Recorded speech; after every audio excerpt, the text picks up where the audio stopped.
ni top 5 ya vitu ambavyo mwanaume hutamani kwa mwanamke pale tu akipita mbele yake. Namba 5, hipsi.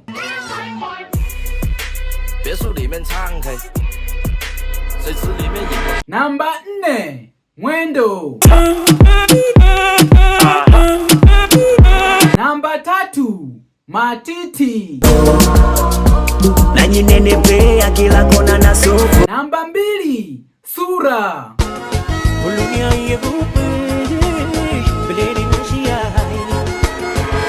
Hakikisha umenifollow, umelike, alafu shuka kwenye comment hapo niambie wewe ni kitu gani huwa unatamani endapo msichana akipita mbele yako.